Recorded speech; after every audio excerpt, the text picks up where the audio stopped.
Há exatos 120 anos, um grupo de amigos teve a melhor ideia de todos os tempos. No dia 18 de setembro de 1904, um belo domingo no fim do inverno, Alfredo Keller, Jaime Faria Machado, Oswaldo Morstead, Henrique Morstead, Gustavo Bruno Morstead e Alberto Clos Boucher se reuniram na casa do senhor Alfredo Morstead para fundar o América Futebol Clube. Algumas fontes afirmam que também fez parte desta reunião o ainda jovem maestro e compositor Heitor Villa-Lobos. Um fato importante a ser esclarecido é que, ao contrário do que muitos pensam, o América, que é um dos maiores orgulhos do povo tijucano, não nasceu no bairro da Tijuca. Ele possui origens mais populares, por isso mesmo muitas vezes esquecida ou apagada. No livro Campos Sales 118, é dito que o América nasceu pobre e que seus fundadores eram 7 rapazes modestos, que tinham para dar além do vigor juvenil de suas energias, apenas as sobras escassíssimas de seus parcos ordenados. Pois é. O América nasceu na Rua Praia Formosa, atual Rua Pedro Alves, número 83, no então Bairro da Saúde, atual Bairro de Santo Cristo,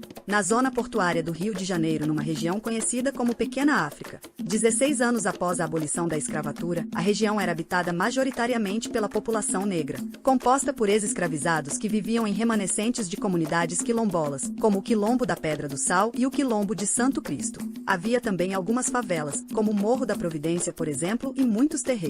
A presença da população negra africana era tão significativa que nas ruas era mais comum ouvir pessoas conversando no idioma iorubá do que em português. Fundado por comerciantes pobres, o clube recebeu seu nome em homenagem ao nosso continente, que havia recentemente conquistado a sua independência. Apesar de ser conhecido por sua linda camisa vermelha, o América teve seu primeiro uniforme na cor preta. Ninguém sabe ao certo o que levou o clube a adotar essa cor. Uma das teorias mais difundidas é de que a cor preta fazia alusão e homenageava a população negra da região.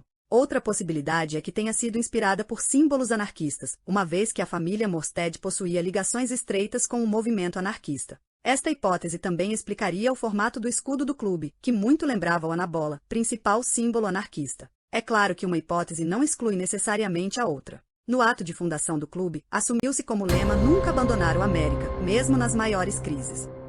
Nos anos que se seguiram à fundação do América, o clube trocou de endereço 7 vezes. Ocupou a Rua Pedro Alves 55, a Rua Felipe Camarão, a Rua São Francisco Xavier 85B, a Rua do Passeio 56, a Rua Torres Homem 279 e a atual Rua Zamenhof 63, fixando-se, enfim, em 1911, no nosso tradicional endereço da Rua Campos Sales 118 na Tijuca. É por isso que podemos dizer que o América é o primeiro clube de futebol da região central da cidade e o mais antigo clube de futebol da Zona Norte ainda em atividade. No ano de 1908, mais especificamente no dia 12 de abril, nos tornamos rubros. Em uma reunião para tratar da mudança de cores do clube, Belfort Duarte sugeriu a cor vermelha, inspirada no uniforme do Colégio Mackenzie, de São Paulo, e a mudança do escudo para o formato circular, fazendo alusão ao sol nascente. A sugestão foi acatada de maneira unânime. Afinal, além de muito bonita, a cor vermelha possui forte simbologia. Se na tradição cristã o vermelho representa o sangue derramado por Cristo e pelos mártires, para a tradição umbanda o axé vermelho representa o sangue, a seiva da vida e a força que assegura e possibilita a existência.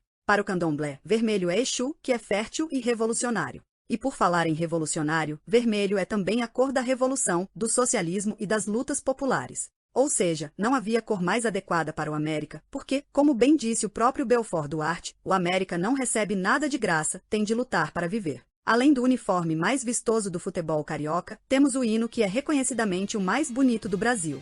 Foi composto por Lamartine Babo, grande torcedor americano, em 1947. Para aqueles que não conhecem a história do clube, nosso hino pode causar alguma confusão, uma vez que fala em campeões de 13, 16 e 22, fazendo referência aos títulos estaduais de 1913, 1916 e 1922, conquistados pelo América. Mas será que foram só estes os títulos que o América conquistou?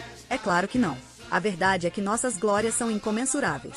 Podemos dizer que fomos campeões cariocas de 1913, 1916, 1922, 1928, 1931, 1935 e 1960. Ganhamos o torneio início de 1949, o torneio extra de 1938 e de 1952, e o torneio relâmpago de 1945. Também conquistamos a Taça dos Campeões Estaduais Rio-São Paulo de 1917 e 1935, e fomos condecorados com a fita azul nos anos de 1948. 1959 e 1961 por termos tido os melhores resultados dentre os times brasileiros que excursionaram no exterior. Ganhamos também o Torneio dos Campeões em 1982, que é o nosso campeonato brasileiro. E conquistamos o Torneio Internacional de Nova York em 1962, que é o nosso campeonato mundial. Se considerarmos ainda outros torneios de menor relevância, a lista é praticamente infinita. Infelizmente, a história do América não é marcada apenas por vitórias. Você se lembra daquele lema criado no ato de fundação do clube, nunca abandonar o América, mesmo nas maiores crises? Os fundadores do clube pareciam adivinhar o maremoto que o América atravessaria. Alguns culpam problemas internos e erros das administrações e diretorias que estiveram à frente do clube nos últimos 40 anos. Eles talvez tenham tido alguma culpa de fato, mas essa é apenas uma versão da história. A verdade é que a decadência do clube é um projeto dos clubes da elite e de suas federações que tentam apagar a história do América e do próprio futebol. Um exemplo disso é o nosso rebaixamento forçado. Em 1986, fomos o terceiro lugar no Campeonato Brasileiro. No ano seguinte, os clubes da elite criaram o Clube dos 13 e rebaixaram automaticamente o América para a segunda divisão. Outro exemplo é o fato de que a CBF até hoje não reconhece o título do Torneio dos Campeões como Campeonato Brasileiro, e a FIFA não reconhece o América como campeão mundial apesar de termos vencido o Torneio Internacional de Nova York em 1962 contra os campeões da Alemanha e do México, da Itália, da Escócia, da Iugoslávia, de Portugal, da Áustria, da Grécia, da Hungria, da Suécia e da Espanha. Evidentemente, o América não é a única vítima desse projeto elitista, mas talvez a principal. Em primeiro lugar, por nossa inerente grandeza e em segundo lugar porque nunca nos deixamos abater, nunca desistimos de lutar e nunca aceitamos a condição de pequeno que tentaram nos impor. O sistema não se conforma com a grandeza e com as conquistas que obtivemos apesar de nossas origens pobres. Também nunca se conformou com a postura digna, correta e democrática sempre adotada pelo América em um ambiente político em que o futebol é cada vez mais corrupto, autoritário, injusto e capturado por interesses financeiros. Assim como a população pobre que foi expulsa da região central da cidade e se viu obrigada a migrar para o subúrbio e para a Baixada Fluminense, o América fez o mesmo caminho. Expulso do centro do futebol pela elite dos clubes e expulso das zonas mais nobres da cidade pela elite financeira. No ano de 2000 inauguramos o nosso estádio Giulite Coutinho, no município de Mesquita. Alguns torcedores encaram nossa mudança para Mesquita como um reflexo da decadência do clube, mas ela é na verdade uma grande oportunidade que o América tem de se reconectar com as suas origens populares e marginalizadas. A oportunidade de mais uma vez iniciar uma escalada autônoma, independente e altiva para desafiar as elites e mostrar que nosso pavilhão não é vermelho por mero acaso. Somos vermelhos porque somos resistência. Temos um passado lindo, um presente duro e um futuro em aberto. Não nos curvamos ao sistema e às injustiças do futebol. Não tivemos e nunca teremos um dono. Não fomos e nunca seremos propriedade de um bilionário. Somos um clube de todos.